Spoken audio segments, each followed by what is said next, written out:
Hi, and welcome to another awesome edition of the Wellness of Being. I'm your host, Brad Poirier. Today, in today's episode, we're going to have 3 exciting guests. We're going to clean your energy, we're going to clean your body, and we're going to clean your home. So first, we have our first guest, Tina. Tina is a Reiki master. Welcome, Tina. Thank you. So I want to get right into it and give us a little bit about your background. So I did Reiki about 15 years ago when I needed some form of healing. It just landed in my lap sort of thing, and that's what Reiki usually does. It just comes to those who need it, I hear. So I went on from UZ Reiki Master to Reiki drumming because I really resonated with that too. And now I practice it on my family and friends and clients and everybody for healing, for being calm, for just getting in that space where you feel you can handle anything. So do you find that you found Reiki or Reiki found you? It feels like it was both. I never knew about Reiki before I really badly needed it. And somebody that I hardly knew landed at my door saying she had just come from a Reiki session, and I asked what that was all about. And when she talked about it, in my heart I felt like that was the thing for me. So I went to a visiting teacher who was going to leave soon, just learned it in a hurry, and then went on to learn Reiki too a few years after that. Mm-hmm. And they say that you should give it time before you learn the next level, and the next level is when you can heal people from a distance. And then the masters I did almost 10 years after that, because they say that you should only become a master at Reiki when you feel like you will live Reiki and you will live the Reiki principles, and your life will be all about healing. And that's where I felt I was at, and I could do that. So then I became a master. What would be the main reason that people would come to you for Reiki? Like, what benefits does Reiki normally offer? So I will give you an example that I had knee pain, and I would have had to take medicine for it forever, I suppose. But I healed it within a few weeks of giving it Reiki consistently every day. And so that took care of my pain. But other than that, I've heard results with Reiki when I do it on my clients and friends. They feel calm, comforted, and it just is an intelligent energy which goes to wherever it's needed. So whether you know what's wrong with you or not, that's why it's so useful. It goes to whatever is needed for it to do, and it does that. Whether it's calming your mind, making you more peaceful, or just healing you on a physical level or emotional. Of course. So you're saying about your knee pain, but also what about somebody with maybe perhaps some emotional issues? Absolutely. It would definitely help there. Definitely. I felt when my husband used to come home very stressed from his work. He used to work very long hours and used to be very stressed from his work, and he didn't believe in Reiki. So no, I must believe that there's probably a lot of skeptics out there. There's like, how can this work? You know what I mean? Exactly. Number one, they don't know what Reiki is. Is there a good terminology, or from what you learned, because you are a Reiki master and you also educate others in becoming their level 1, 2, yes, and master practice. But Reiki itself, what is the main definition of Reiki? So Reiki is healing, you can say. It means the universal life force energy, which some people can call it the light of God or healing.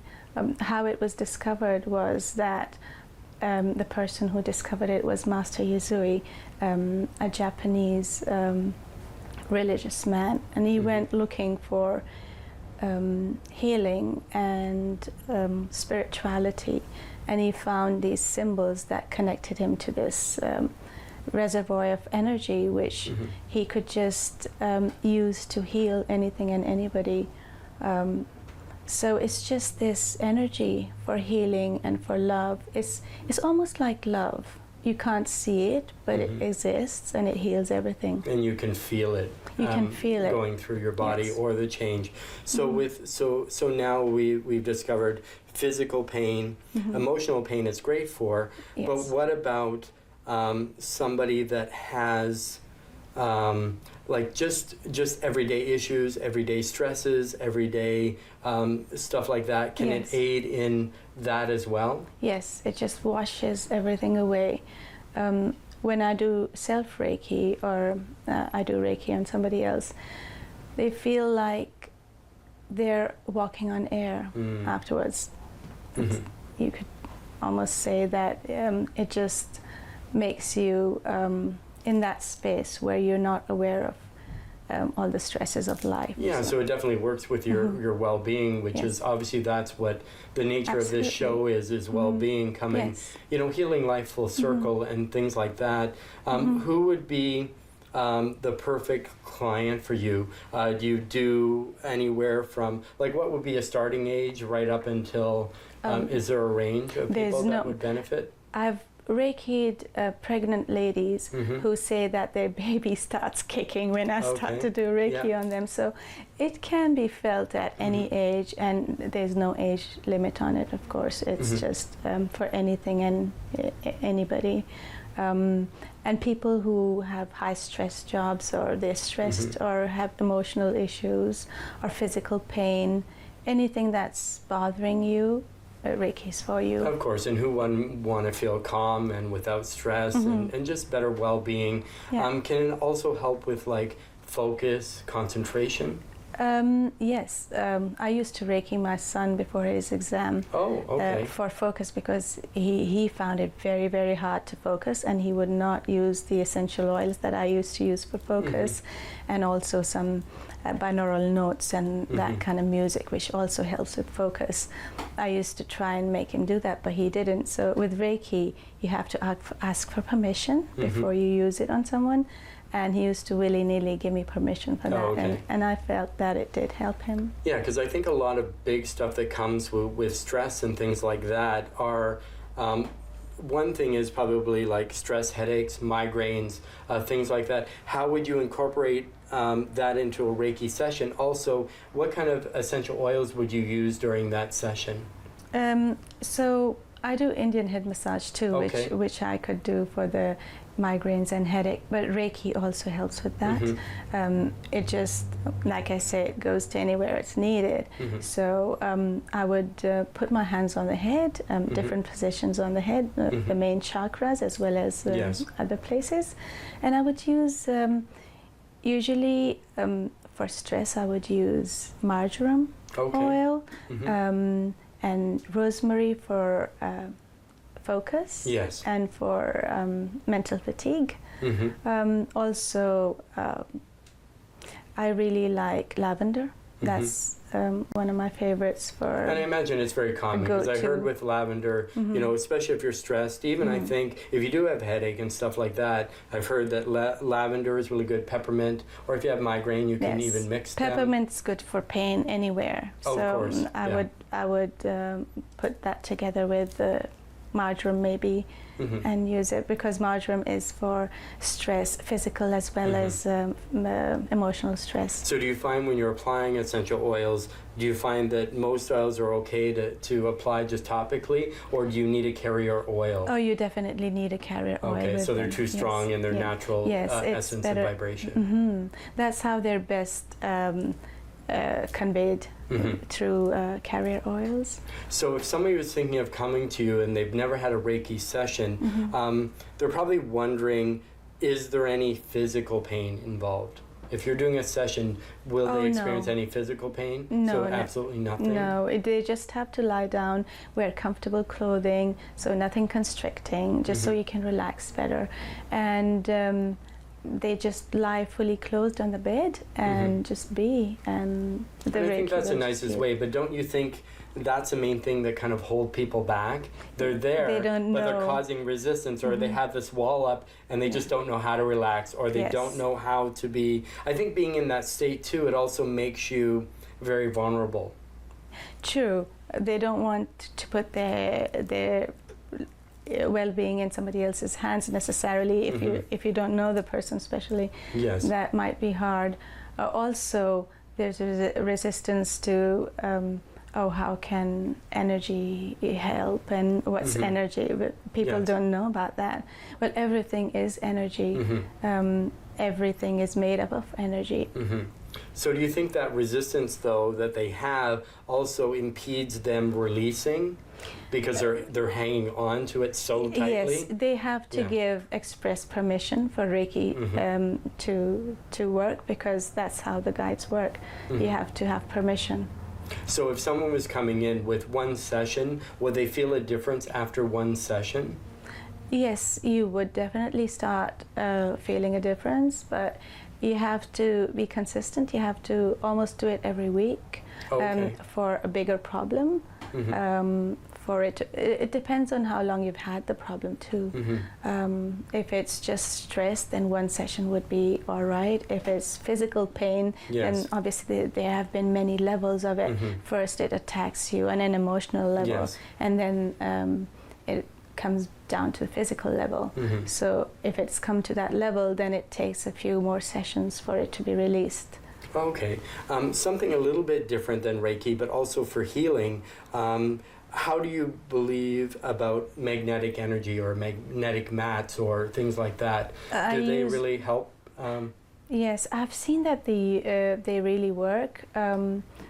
I use them on people who come to me for healing. So there's a mat, and then there are smaller attachments for smaller areas for focused healing. And I got a pain in my ankle, which I used to lie on the bed for, and then use a probe to sort of focus energy on that one spot. And it just brings your magnetic field back to its normal frequencies, which we get interfered with. The microwaves, the radio waves, the mobile phone, everything interferes with your magnetic field, and it changes it. So to change it back to normal, which is the Earth's frequency, we need to either connect with the Earth, walk on it, lie down on it without rubber-soled shoes. We can either do that or use this magnetic device. Which is perfect, and something you bring up. I think it's called grounding, when you kind of take off. So what initially happens when you take off your socks and your shoes and you plant yourself on the grass or the earth? What kind of takes place in that moment? So the Earth has a huge magnetic field. Whatever it touches, it resonates with it. It transfers its magnetic field to that being. So because our frequency is the same as the Earth's frequency, when we walk on it, it changes our frequencies back to normal, to how the Earth is vibrating. And it's something quick, easy, and obviously there's no expense. Like cost-wise, it costs you nothing to go out, let your feet feel the earth. Would going to the beach and putting your feet in sand do the same thing? Absolutely. It calms you right down immediately. Okay. So obviously anything except maybe a concrete sidewalk, but it has to be actual ground that you walk on, whether it's sand, beach, sand, I guess lawn, whatever. Rocks even work as well? Oh, absolutely. Oh, okay. So that's one thing I just learned right now. You know what I mean? Because I thought rocks being hard, but I guess the same. If they're energy, just like the earth, the ground, the everything else, like that kind of stuff. Well, the crystals we use are rocks too, right? Yes. It's everything is energy, and every color has its own that's right, vibration, and they have a different way of healing and stuff like that. So what would be, so if somebody made an appointment with you and they wanted a typical session, how would it normally work? So I would assess first what they need. Okay. And then go with what they feel they would be more open to using. So I would use electromagnetic therapy on them. I would use Reiki, reflexology, massage. Massage is extremely healing. The human touch is very, very healing. Of course, and for connecting and things like that. And I think that's a lot of things that people have kind of lost during the journey of life, and that we get less tactile, and just things in general have changed from years ago, and I think the basic human needs are to be loved, to be understood. Absolutely. And people want, they want that. And I think with touch, a lot of people get away from hugging. A lot of people start to isolate themselves and kind of push away others, or they become a loner and things like that. I think bringing everything back into a whole space where you can feel balanced and you can feel a lot of that stuff, I think, releasing and just I guess balance is probably a good word. You just feel in balance. You don't feel up, you don't feel down. You just feel, just a calm peace, I would assume. We deny ourselves so much when we do that. I mean, we race to go to a job and get that done, and then we just have these different compartments. This is done, that's done, lunch is done, dinner's done. Okay, I'm done for the day. But we don't realize that we as human beings need the human touch. We need that connection. We need it. It's not like it's a luxury. It's something essential to our well-being. Yes. So if you're teaching, then what's the normal process that you would go through? So when I'm teaching Reiki, I would go through what is Reiki, the basic principles, the meaning. It's the universal life force energy. It's everywhere. All of us have healing abilities, but we need to sort of learn how to use them. And also Reiki is handed down from master to student to student, and that's just like a blessing, like having their blessing to use the energies that they harnessed from the universe, and then it amplifies with every master, and that's why you can have many attunements. So we call it the process of attunement. That means they're giving you their blessings, and you can use their all the knowledge they've gleaned, all the energy that they've harnessed. Yeah, and I imagine it's a process. You can't just learn it right away. It's over time. The first Reiki's class is a day. Okay. So I tell them about the history of Reiki, what it means, the 5 principles. Just for today, I will not worry. Just for today, I will not be angry. Just for today, I will do my work honestly. Just for today, I will give thanks for my many blessings. Yes. And just for today, I will be compassionate to all sentient beings. That means every living creature. So that in itself is a whole school of thought that just changes your perspective. I know, it's absolutely amazing. I want to thank you for your time today, You're Tina. welcome. You're so knowledgeable. You're so calm. You know what I mean? So I want to say thank you again. And for everybody watching, I'm glad you enjoyed this episode. We'll be right back, and we're going to learn how to clean your colon.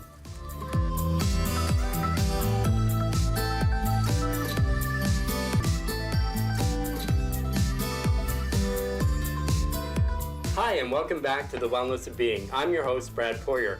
So we just heard from Tina about Reiki. Now on to the next one. We're going to deal with colonics. And if you don't know what that is, our colonicist, Monica Black, is here to join us and tell you everything about it. Welcome, Monica. Hi, Brad. Thank you. So let's get right into it. So with colonics, give us a little bit of your background. Okay, well, I've had an active practice in colonics. Colonics, also known as colon hydrotherapy or a high enema. So for about a decade now, I've had probably over about 10,000 clinical sessions under my belt. So a lot of clinical experience. Okay. Yeah.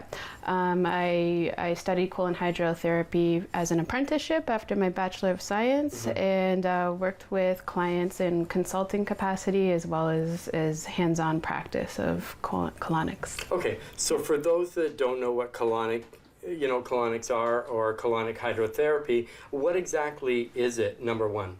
Okay, so it is a treatment for the large intestine, all right, which has benefits for the rest of our body. Our colon, it's about as long as you are tall, so usually about 5 to 6 foot long organ, and it deals mainly with waste elimination for the body. And colon hydrotherapy is a way that we gently access the colon with water, hydrating and treating the length of the colon and stimulating the colon to basically detoxify and empty built up waste that's been accumulating in the body.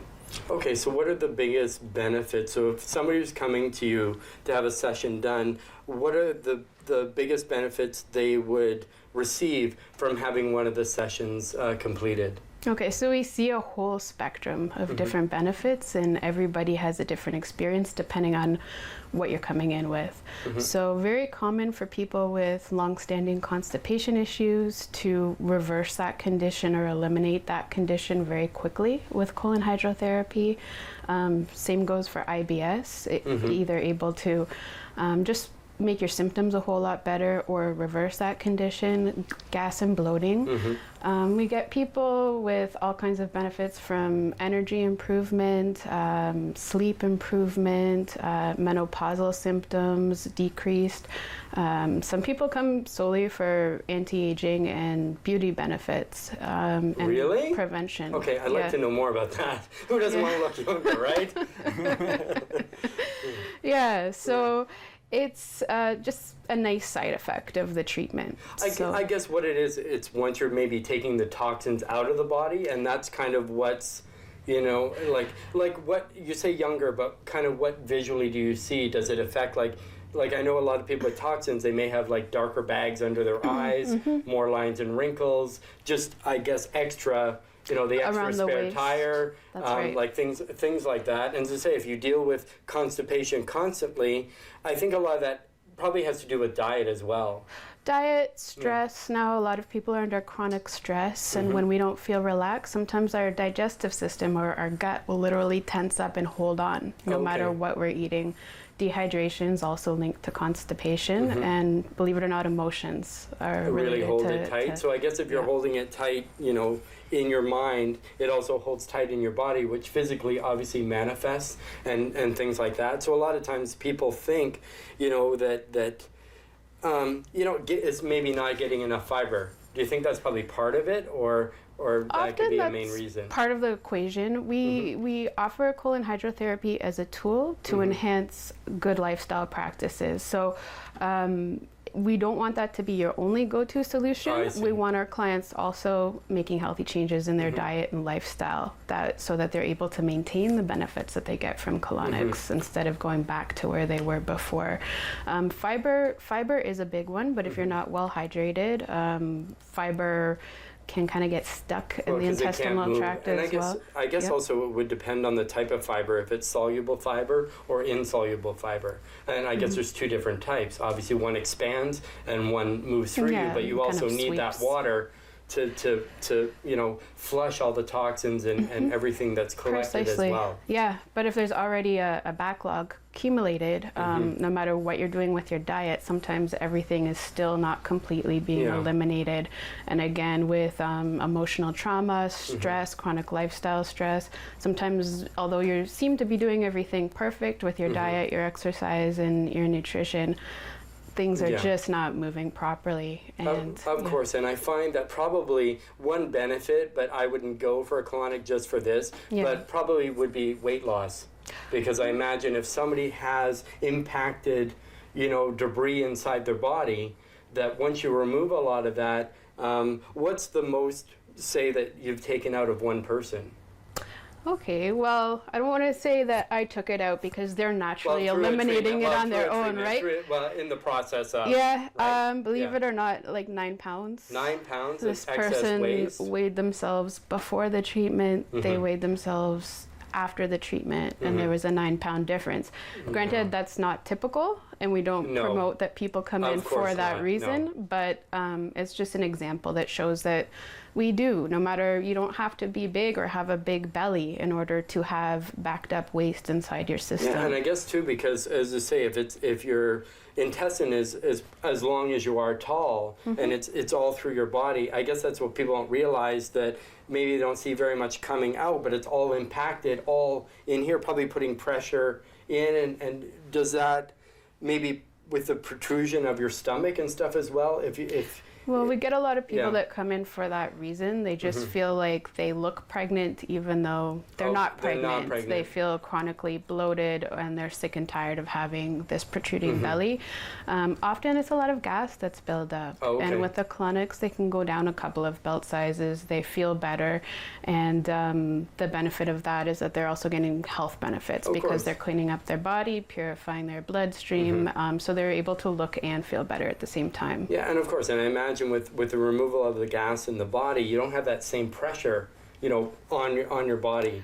I mean, and that's probably an easy, instant way too to go down a shirt size or go down a pant size. Exactly. But obviously, it's not a recommended therapy to do that, because obviously that's not the point of having a colonic done. So if I were to make an appointment, and go and see you, what would be a typical walkthrough of my initial visit with you before you did any service or anything like that? What would you need to know from me before I even proceed, or am I even a right candidate for you? So we do a little chat on the phone initially just to find out your motivation for coming, what you're going through at the time. A lot of people come for detox. Some people have a problem when they come in. And there are, although colonics are safe and healthy for most people, there are certain people that should not do colonics without a doctor's supervision or recommendation. So we would scan for contraindications, and some examples of contraindications might be mature pregnancy, recent abdominal surgery, liver failure, recent or kidney failure. And we'll go through these again on your intake form. So when you come to the clinic, we'll go through an intake. We will take your health history. And then we spend some time consulting because, as I said, it's not just about doing the colonic. It's about giving your lifestyle a general boost, getting some new healthy habits started, and getting you back on the right track, or if you've never been on the right track, helping you get on the right track. To go forward. And then do you offer during your consultation, once somebody has had a colonic, like how to maintain so that waste doesn't build back up into your body? Exactly. So can you see if I have on my form, I drink 12 cups of coffee, or I drink, 3 bottles of 2-liter soda a day, or I eat a lot of junk, or I don't exercise, or my family has a history of diabetes. These are the things we're going to talk about as well. So we're going to take a holistic snapshot of where you are, and we're going to spend some time talking, because sometimes things come out verbally that don't come out on the intake form. So we take extra time with your first appointment. We want to make sure we get a good consultation in. And then after that, we want to walk you through the treatment process, like a pre-educational phase, so that you know exactly what to expect before we actually start the therapy. Now, when people come in with colonics, often they have, for their first colonic, they have often some fear and some anxiety, right? Because it can sound a little scary or uncomfortable. So yeah, we definitely break it down step by step. The system I work with, it's very easy. If you can imagine kind of reclining on a big fancy toilet for 40 minutes, and whenever you need to go to the bathroom, simply eliminating.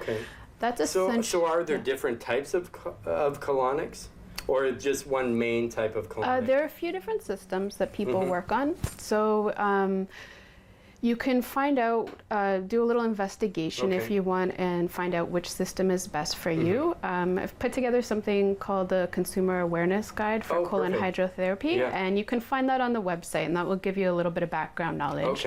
But there's something known as the closed system of colonics, and then the open system of colonics. Essentially, open system is more of a new development, and it's more of the model of like a nice big fancy toilet that you're reclining on. Water is coming in and treating you the same way. But again, it feels more like being on a toilet, and you have a privacy option. So that's different than what I understand, because I think from what I know of colonics that has been on other shows and things like that, the client lies comfortably in a robe. The colonicist does their work, but they're just lying on their side. Right, yes. So that would be called the closed method, or the Woods gravity method. So with that method, you don't have to eliminate after. It does the flow of the warm, gentle water, and then kind of takes any debris kind of stuff out at the same time. Is that how that works? They both do. They both work on a similar premise. The major difference, and again, the open system, it's kind of the new development in the market, so people are just getting used to it. But The basic premise is with the open system, you're free to eliminate as if you were on a toilet. So everything comes out into a toilet bowl naturally down the drain. Okay. I find it does feel a lot more natural and free during the process, although I've worked extensively on the closed method too. Yes. And you can get great results that way. With the closed method, the therapist is with you, assisting you the whole time. Okay. And everything kind of comes out through a tube into the sewage system. Yeah. So would your therapist during consultation, would they advise the best option for you, whether opened is better or closed is better? Well, you'd want to probably do some self-study and find out what you feel most comfortable with. Yes.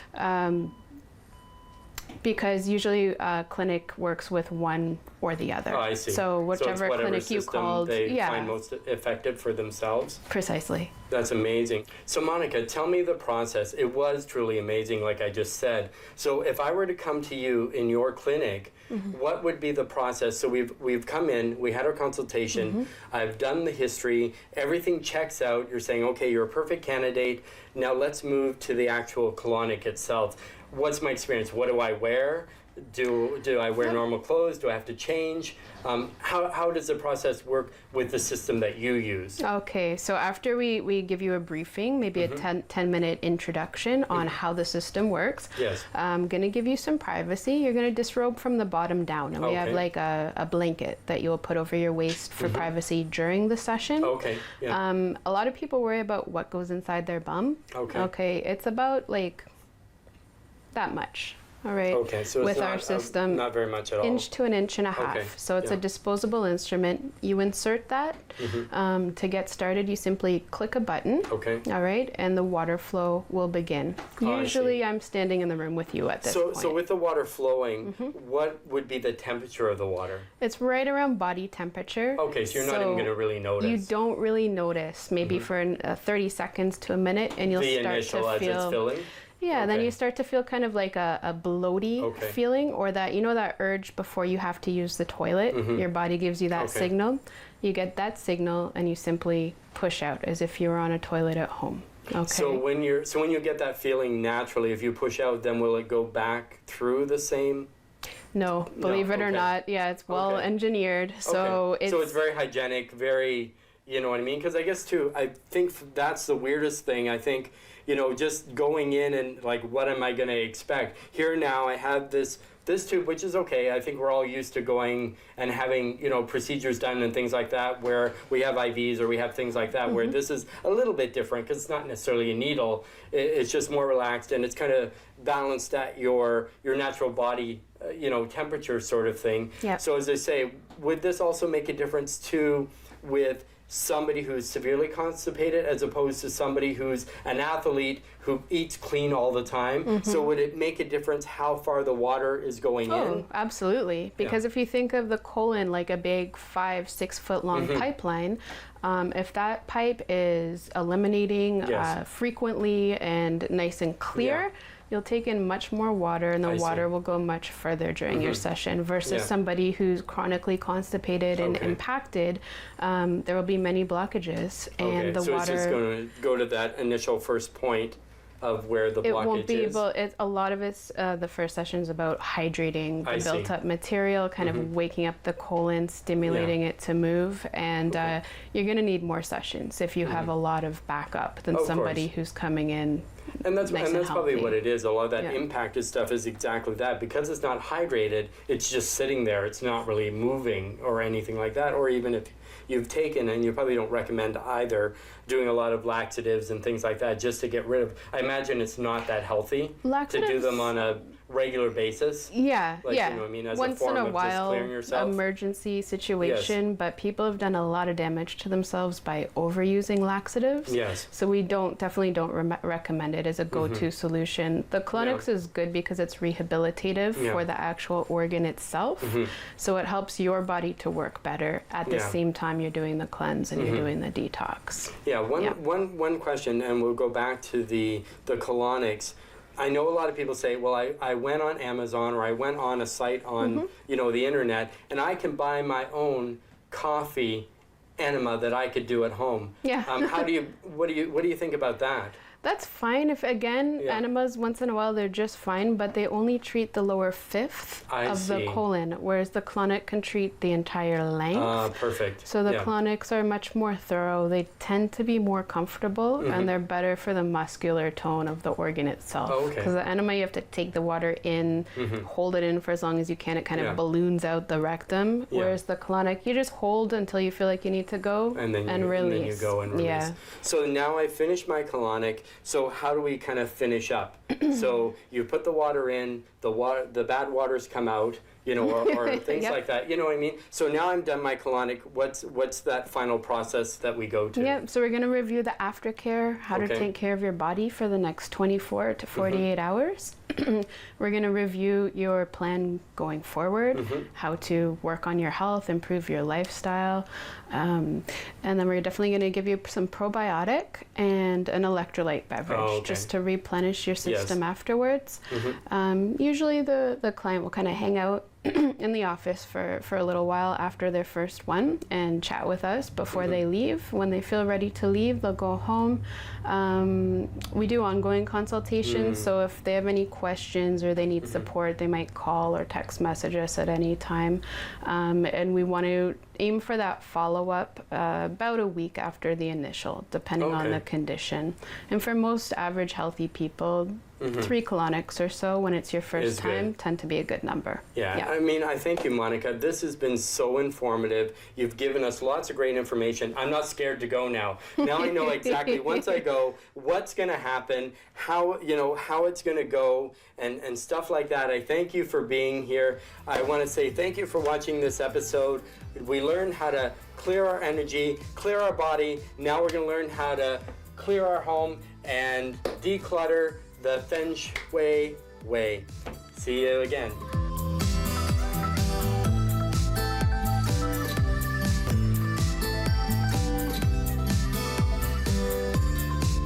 And we're back.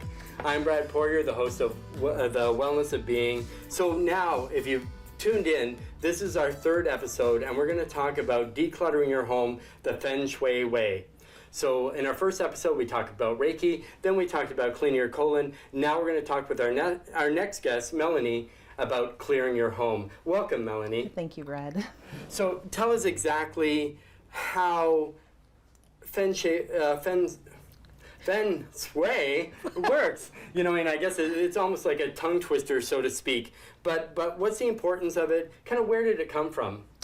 Wow, Feng Shui originated over 6,000 years ago. Oh. It started with ancient Egypt, and back then it was called Per Ankh, and that stands for living house. And they realized the importance of bringing nature into your home or into your dwelling.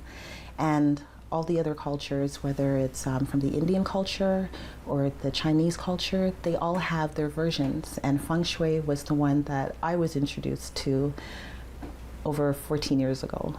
Wow, that's exciting. So give me a little bit about your history, kind of where you come from and how you kind of got in this direction that you're going now. Oh, it's been an amazing journey. I found Feng Shui after my 2nd divorce. Oh, okay. And I was devastated. I fell into depression, and my grass or weeds in my backyard grew taller than me. Yeah, and I think everybody can really relate to that, and to have some kind of form. And I guess with Feng Shui as well, it kind of brings a sort of balance into your life, would you say? Yes, it does. Yes, it does. When I was in that place, my mother dragged me out to a course, and all it started with was just going home and making a change, and changing about 18 items in my home. Whether it was the furniture, whether it was just the way that I had things positioned on my dressing table, and everything shifted. I felt like I walked into the room and it felt different, it felt lighter. And that's when I knew that I was onto something. And throughout the years, I played around, I did little different things, but I didn't really take it seriously. At that time, I was more into the corporate market. Yes. And I imagine that the corporate is totally different than just a home environment or something that's smaller. And I think being in corporate, and we'll get into a a bit more later in the segment that you kind of also do some bigger things as well. You know what I mean? But we're not going to go there right now, but we're going to stay where we are and just kind of, so basically working, and say by shifting things, so when you say shift things around, what kind of things would you shift around and why would you need to shift them? Okay.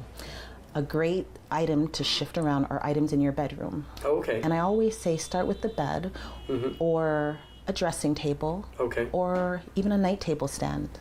And the importance of doing that is that you feel the difference in your energy when you walk in. You know, your nights, it's going to be the difference between a good night's sleep or a bad night's sleep. Sometimes people don't understand why they move into a new space and they're just not comfortable. Yes. So I always start with furniture. I think it makes a big difference. The bedroom's important. Also the living area or your favorite family room area, wherever you like to spend most of your time in.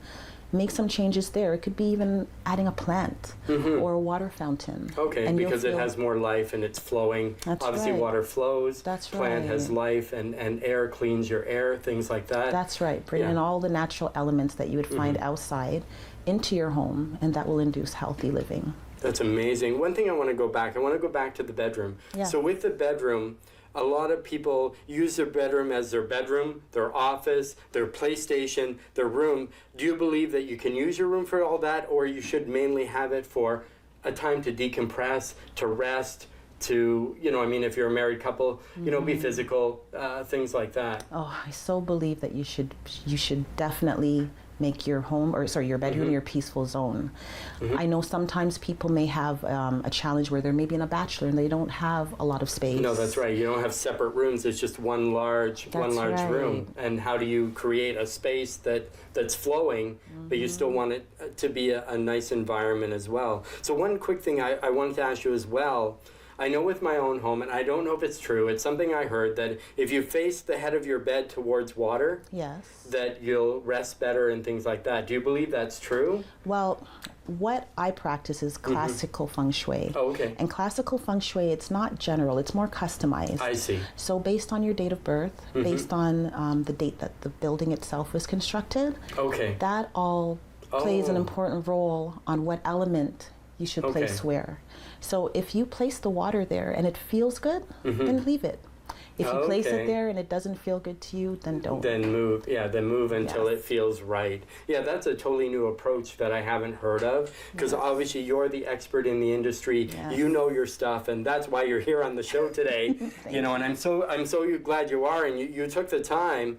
Because you were just literally in Alberta. Yes. You're like not even yesterday or the day before. And here you are now, you know, right on our show here. That's dedication. That's commitment. So now we've rearranged our bedroom, we've rearranged our living room. So what about people that are in business? So if they were having a business meeting or even around the family table, is there a difference where people are positioned? Does it mean something if somebody's on my left side or my right side or things like that? Can you break that down for us? Oh, for sure. Well, this is when we get into a little bit of sacred geometry and shapes. Sure. So we have a beautiful round table ahead of us. So what it does, it allows everybody who's seated here, it allows the energy to flow and everybody feels like they're an important part of the conversation. And that's what you want when you're at home with the family and you're in a relaxed atmosphere. Sometimes in the office, though, you may have a board meeting. That's right. And the head or whoever it is that's hosting that meeting needs to stand out. I see. So that's when more shapes like rectangular shapes are great, and you can place that person in what we call a command position. So depending on what they're doing. So if they're conducting a presentation, they could be on maybe the longer side of the vertical table. You understand what I mean? Or you can have them seated at the top, and then the people that are attending can be facing them. Anything that's going to make them stand out. But one thing with Feng Shui is what I love about it, it's so intuitive. We practice it every day and we don't realize that we're doing it. Yeah, just naturally? Yes. Oh, okay. You know, it's like when you're buying a house and you walk into the house and you're like, oh, this feels great, right? Or you walk into another house and it's like, I don't like this. Yeah, but you don't know why. You don't know why. Okay. And then I do all the reports, and then I confirm why you like it or why you don't like it. So is that something that's just innate in us? It's just from birth, it's kind of already there in the, you know, in ourselves and things like that. And as I say, well, even going back a little bit, even, as I say, some families that have that rectangular table, you know, usually it is. The parents are on the ends of the table, and then the family, the kids, I won't say secondary, but you know what I mean, of the household, you know, the breadwinner, is at one end of the table, and then I guess it goes from there sort of thing. And that's probably how they exude, I'm the master over the house. Definitely. You know, and things like that.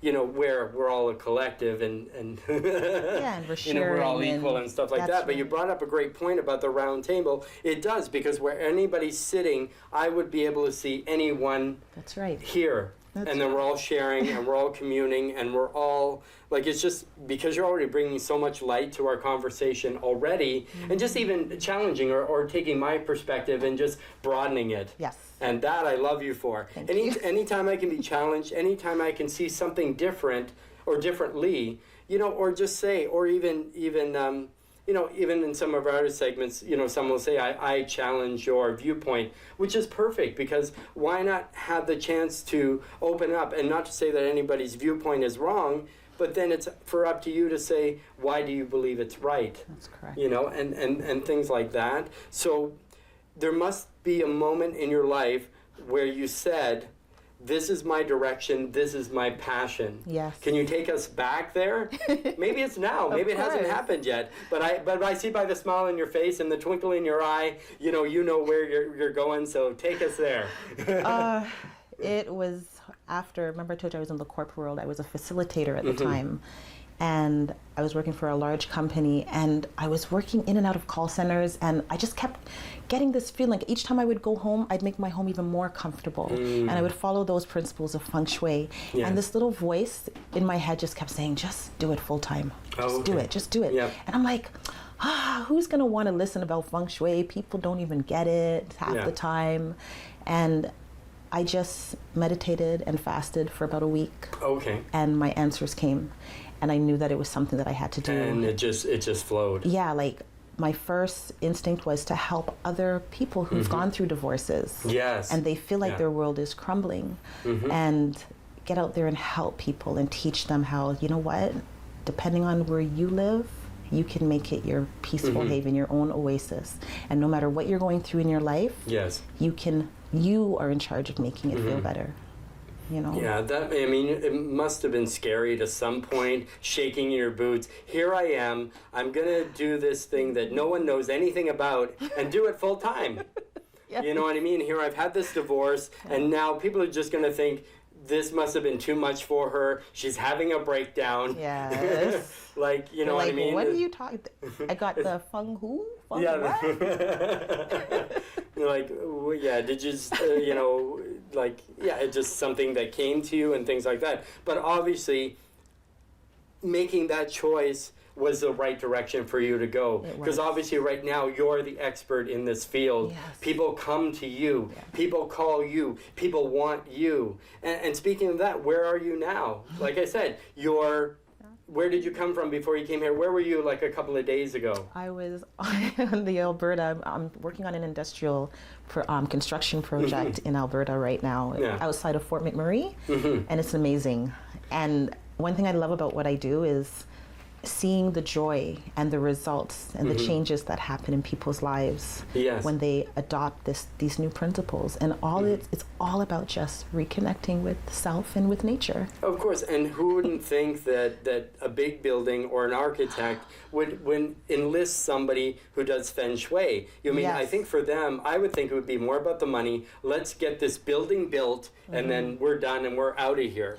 So how do you assist in them creating a project or you know, like a cornerstone? Well, we work together. It's about the floor plan. Feng Shui is not only just about energy, you know, it's about constructing the space or the building so that people are getting enough light, getting sunlight, getting enough air? How are Okay. the walls positioned? So I work with architects and make sure that the flow of the energy, whether it's coming in from the front door to leading to the back of the house, everything is properly placed. A lot of times we go into places and just doors and walls and structures seem like they shouldn't be there. Yes, yes. I make sure when I work with them that we talk together and we discover like what would be best for the people living. How would you feel? What would you want to see? Yes. What would make you comfortable? Yeah, and going back, because I want to get back, so you mentioned before that, you know, you're getting everything in its proper, you know, flow and things like that. So now my living room is done, my bedroom's done, but now I have all this clutter that I shoved from those rooms into my closet, under the bed, in the cupboards. So how do I declutter my home? You know, this is a very special topic. We could probably spend an hour on this, I imagine, for some people. Yes. And if you're hoarding at home, don't watch this. Yeah. Or maybe, yes, do watch this. Please watch this. Well, you know what? It's funny how you mentioned hoarding because I didn't realize that I was like a level 1 hoarder years and years and years ago. I wanted to hold on to everything. Everything had meaning. Oh, I found this rock. It's so beautiful. Let me keep it. Yes. I learned that the more that we let go is the more that we make space and make room for new things to come into our lives. And I don't want to tell people, oh, all these different decluttering tips. All I want to say is be true to yourself and commit to, even if it means moving one thing one day at a time. Oh, okay. And it will happen. As soon as you make a shift and you move something, the energy completely changes. You get more and more energy. You feel more optimistic and enthusiastic to make more changes. Because I can imagine all that attachment just to, you know, quote unquote stuff. Yeah. And you're just like, I need it. Like you say, it was my kids thing from when they were 3 years old, but I have 50 of them. Yes. You know what I mean? There's Yes. only so many pictures, I guess, you can put on the fridge. There's only things you want to save. And I understand that, and I think that's the biggest thing, is sentiment for a lot of people. Because even if some people have passed on or are not in your life anymore, still existing, but not in your life anymore, you want to capture those moments. You kind of want to keep that, and you want to hang on to that. But I think it also makes you in bondage. Yes, it does. If that makes sense. You know, that you're just kind of, I'm holding on to this, but are you holding on to it, or is it holding on to you? You know? You hit the nail on the head. You know, it's very important after divorces, after the passing of a loved one, there are just certain things that you should not have around. You have to recognize that whatever you place on your walls or around you, that's what your life is representing. So if you want better things for yourself, take a look around your space, around your home, and look at that painting on the wall. You know, it's a painting of a war or corruption. Is that what you want in your life? If not, move it. And don't ever feel ashamed to get help. Ask for help. So when it comes to decluttering, take it one step at a time. And don't be ashamed to ask for help. No. Have decluttering parties. So how do you know? So how do you know when you've had stuff for too long? It's when you can walk past the same object and you haven't used it in, I want to say, at least 6 months. 6 months, yeah. So maybe have your friends over, have a party, put everything you don't want on the table and say, here, it's yours. Whatever you want, take it. Take it. And it feels good. It does. And then, feels as so I say, good. like you say, you have more room, you have more freedom, you have more room for new stuff or different things. Or you may say, I like this clear space now, and I just want to keep it clear. It's true. I don't want to, I don't need that extra chair there. I don't need that extra, you know, boxes and things like that. You know, it's just truly amazing how, and this episode really is all about clearing mind, clearing body, clearing yourself. Because in some ways, it's almost clearing your mind. It is. By doing the stuff in your home. So it's not a matter of just moving a couch a certain way or moving a chair a certain way. It's really, I think it's about your mindset too, and what it does is say, once you've had something, or like I like to say, a relationship has transformed or transmuted, whatever you call it. I mean, you're still in that relationship, but maybe just in a different context, you know, and that's that sort of thing, which is truly rewarding. If there's one last tip you want to give to our audience, what would it be? Just from your own life, personal experience, anything like that that you would like to share? What would I love to share with the audience?